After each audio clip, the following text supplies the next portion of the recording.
Sana ay marami ka pang matulungan, Kuya Kes. Kami saludo sa'yo. Kahit na ano pa mang pagsubok ang dumating, kami ay naniniwala sa kakayahan mo.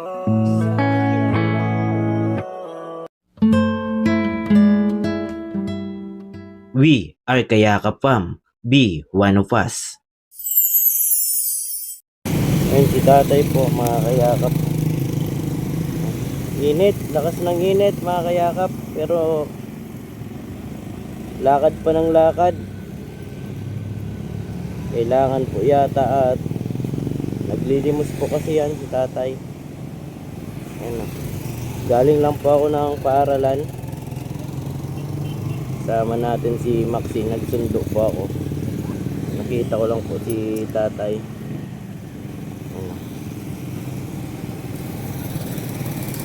Tay, saan ka mapunta, tay? Saan ka po mapunta? Init. Mainit po. Tayo. Apo. Ingat. Tatay.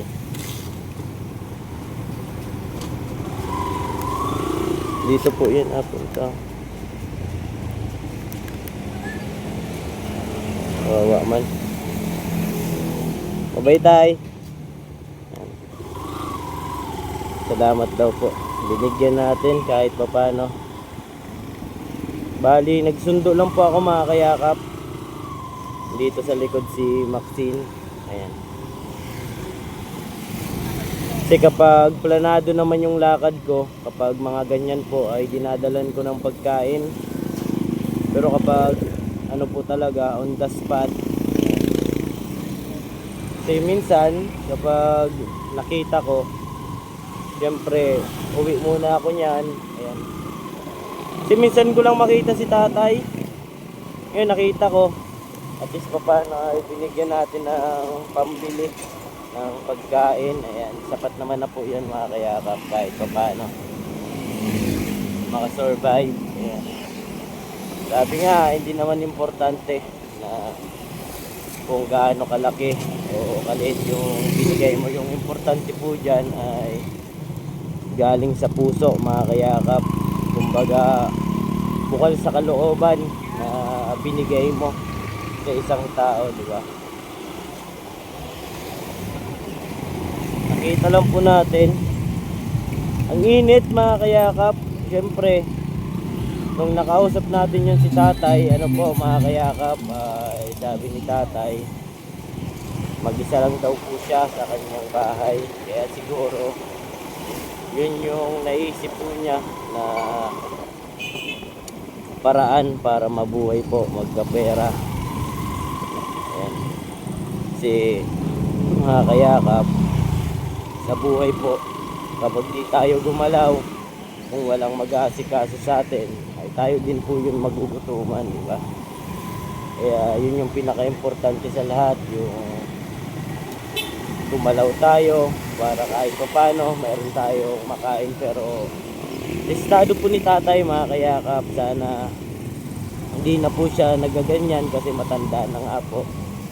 Pero ginagawa pa rin niya kasi sabi ni tatay magugutuman daw po siya kung hindi siya gagalaw. Kasi siya lang po sa loob ng bahay. So doon ko rin naisip mga kayakap na kinakaya na lang ng isang tao na gumalaw kahit alam natin na nahihirapan na mga kayakap, kahit hirap na. Siyempre matanda na po, kumbaga gusto na rin nasa bahay lang. Pero sabi nga, dahil sa kahirapan mga kayakap, wala tayong magagawa kundi gumawa ng diskarte para mabuhay.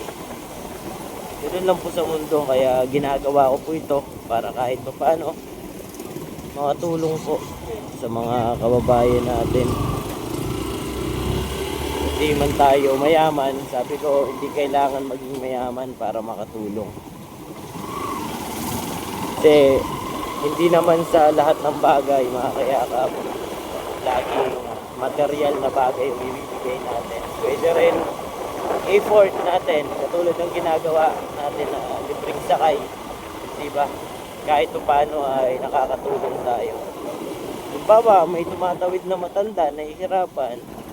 Sa ganung paraan po mga kayakap ay nakakatulong po tayo. Hindi po palaging material na bagay. Hindi palaging pera. Kasi kung wala tayong financial mga kayakap, wala tayong pera na pangtulong, kailangan lang po ng mga kababayan natin ng kausap. Kumbaga, hindi lahat po ng lumalapit sa atin kailangan ng pera. Minsan, kailangan din po nila ng kausap, malalapitan, mapagsasabihan po ng kanilang problema. O malalabasan po ng sama ng loob, syempre. Sa ganung paraan po ay nakakatulong po tayo mga kayakap. Kaya, hindi sa lahat ng bagay ay pera palagi yung itutulong natin, diba? Kaya kung mapapansin nyo yung mga nakaraang video ko, yung mga ano dito sa Bulan, Sorsogon, yung mga minsan palaboy, mga homeless, kinakausap po natin yan kasi hindi po sa lahat ng bagay ay pera palagi yung kanilang hinihinging tulong. Minsan gusto lang nilang may kausap, mapaglabasan po ng kanilang problema. Kaya yun yung ginagawa natin mga kayakap. Dito kami sa Managanaga. Ayan, yun si Papa. Si Mama po, pa. Si Mama. Ay, ito pa. Okay ka na, Made? Med- Oo, Di pa masyado, may exam pa no. Ayan. Sige po. Bye-bye. Yun na kayo pa. Maliwang pa yun eh. Ayan. Nandun si Papa. Hindi tayo makabless at may hawak na bata po. Pero kanina pagpunta ko dyan ay nag-bless na po tayo. Sinandyan kanina si Mama, hinatid namin. Ngayon, nandun naman sa kabila. Ayan.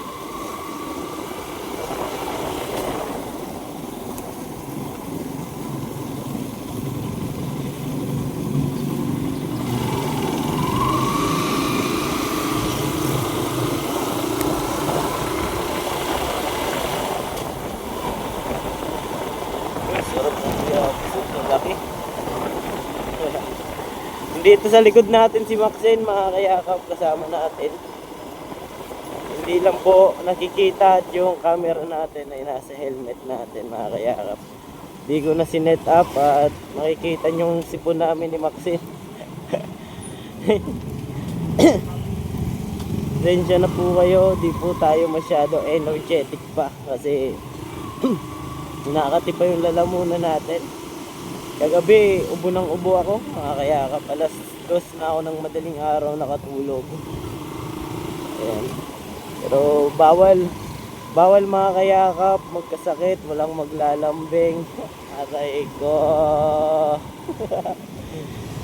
Bawal dumagal yung sakit sa atin at walang maglalambing mga kayakap. Buti kung may maglalambing, di ba? Siguro nagkasakit tayo at kulang tayo sa lambing. Yun yata yung dahilan mga kayakap, kaya tayo nagkasakit kasi kulang sa lambing. Aray ko. Ganun talaga yung buhay mga kayakap. Hindi parating may maglalambing sa'yo, kaya pakatatag ka at dapat masanay tayo na mapag-isa. Kasi di sa lahat ng bagay mga kayakap lagi tayong may kasama, may katuwang, hindi parating may katuwang sa buhay. Darating at darating po sa oras na magiging mag-isa na lang po tayo sa buhay. Kaya dapat ready tayo. Kaya dapat matuto tayong tumayo sa sariling mga paa natin mga kayakap.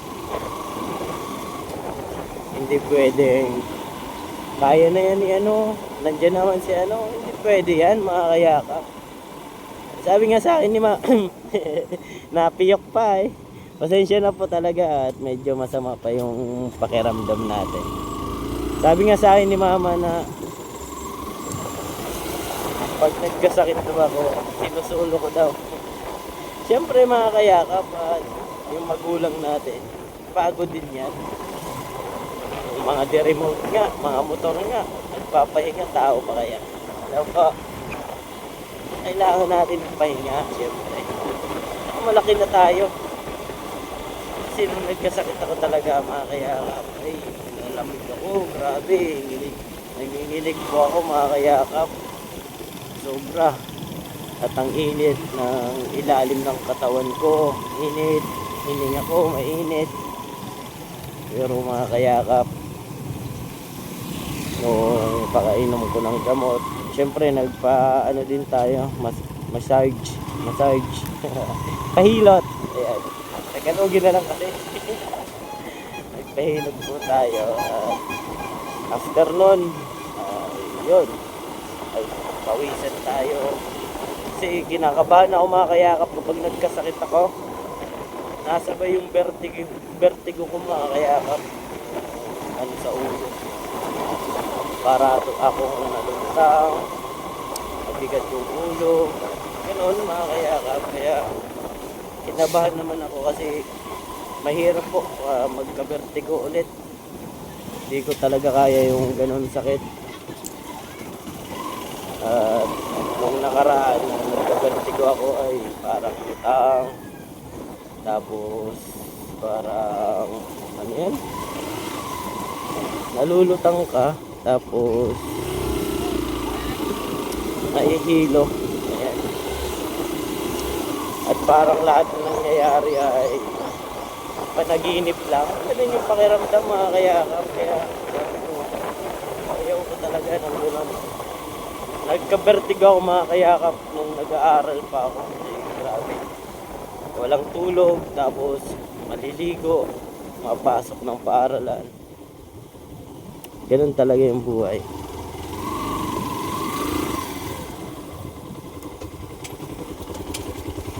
Ayan, dito na po kami ni Maxine at hanggang dito lang po muna yung ating vlog, mga kayakap. At ako po palang inyong lingkod, Kuya Kenz TV. Kayakap mo sa hirap at ginhawa at may nag-ayos po sa taas. Ayan, thank you so much po. Bye bye.